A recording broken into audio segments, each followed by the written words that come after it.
Let's go over this one more time, Miss Goro. Now, you went to the coop that night with Mrs. Wheeler.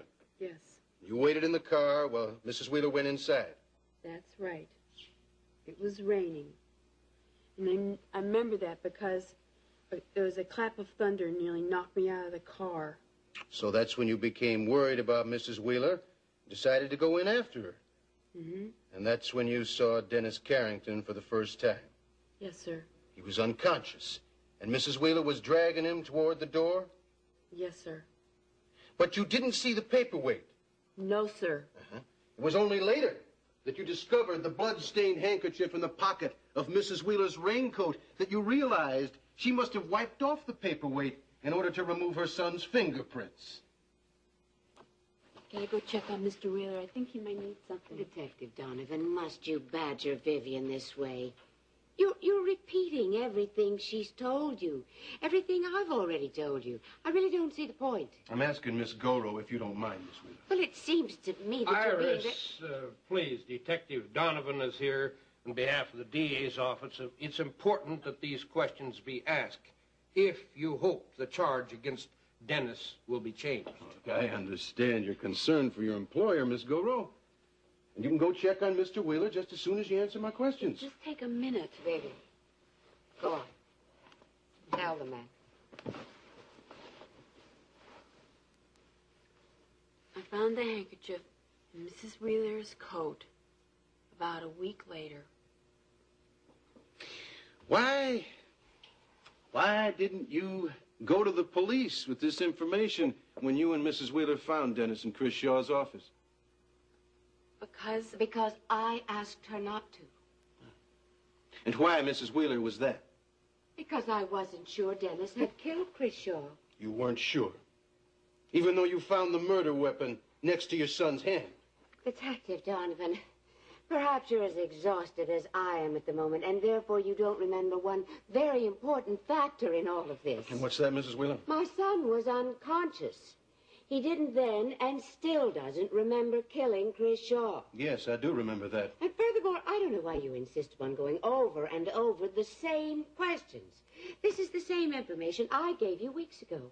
I told you Vivian and I went there that night and found Dennis unconscious and brought him home with us. Now, what more do you need to know? Iris, please. You don't seem to be familiar with police procedure, Mrs. Wheeler. It is customary to question all accessories after the fact. Accessories after the fact? But I can assure you, Detective... Iris, I know please. what you can assure me, Mrs. Wheeler.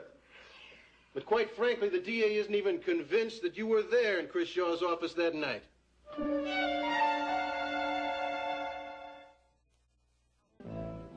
can you say that? Of course I was in Chris Shaw's office that night. Why on earth would I lie about a thing like that? That's why I'm here, to find out. Oh, you and the DA must have extraordinarily fertile minds to think I could fabricate such a horrible tale. You'd be surprised at the tall tales I run across every day, Mrs. Wheeler. Yours is mild by comparison, believe me. Well, I can assure you I'm telling you the truth. And if you don't believe me, well, surely you must believe Vivian. Vivian has already admitted that she didn't go to the police because you asked her not to. So? So, Miss Garrow is obviously a very loyal friend of yours. So loyal that she'd do just about anything for you. Including lie for me? Is that what you're implying? Calm down, Iris. I'm not implying anything. All right, all right.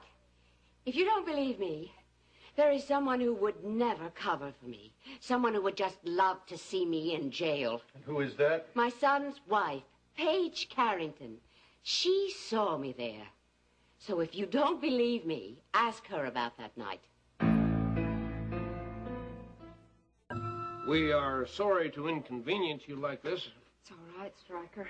Today's been a whole string of interruptions. Besides, it's no inconvenience, particularly if it can help Dennis. We certainly hope it can. Did you say that you and Detective Donovan were here to gather information for Dennis's case, didn't you? Yes. We've just been over to see Iris Wheeler. Oh, of course. I should have known that any time the police knock on my door that it has something to do with Iris. I'm sorry, Paige, about that unfortunate incident the other day. What incident? That's a personal matter. It's not important. Oh, yes, it is important, Stryker. Perhaps Detective Donovan would more clearly understand the character of the woman that he's dealing with. I don't think that's necessary, Paige. Oh, but that's what these little discussions are about, aren't they? Honesty? See, Detective,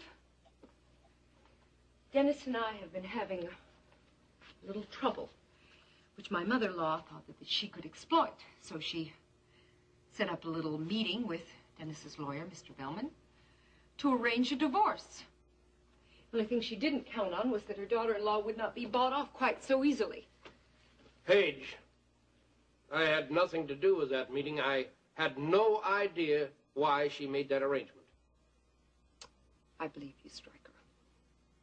Now she's arranged another one. What is it this time? She still believes that I'm the one who killed Chris Shaw? No. We're trying to determine whether Mrs. Wheeler was actually in Chris Shaw's office the night he was murdered. Why's that? The DA is reluctant to believe her story. But Mrs. Wheeler assured us that you could verify it. How's Alex's condition? Better, now that he's home. And the doctors feel he's making progress? They don't think anything. All they tell me is that Alex isn't aware of his surroundings. But I know my husband. And I sense a change in him since he was brought home. Change? That's right. Of course, the doctors don't agree. What kind of change? He's more alert. When I'm there with him, Ryan, I know he's aware of me. Oh, I suppose it is imperceptible to someone who doesn't know him, but I see it. He's going to be all right now. I believe that. I'm glad you feel so confident. May I be allowed to go see him? Oh, of course. Vivian? Alex is staying in one of the guest bedrooms on the ground floor. Oh, Vivian, would you show Ryan into Alex's room, please? Certainly, Mrs. Wheeler. Thank you. Oh, don't worry about the door, Vivian. I'll get it. I'll join you in a moment, Ryan.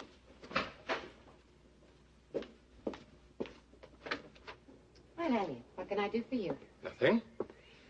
I just stopped by to see how you were getting along. Thank you for your concern. I'd heard from Stryker that Alex had been brought home. You heard correctly. But he's doing better then. Yes, he is. Well, I'm glad to hear it. Ryan is in with him right now, but when he leaves, you could see Alex, if you like. Yes, that would be nice. Have you seen Dennis recently? Well, as a matter of fact, I've just come from visiting him. How is he? Well, about as well as can be expected for someone who's facing a 20-year prison term. Did you and Dennis talk about Alex? No, we didn't. Oh. Then he doesn't know his father is back home again.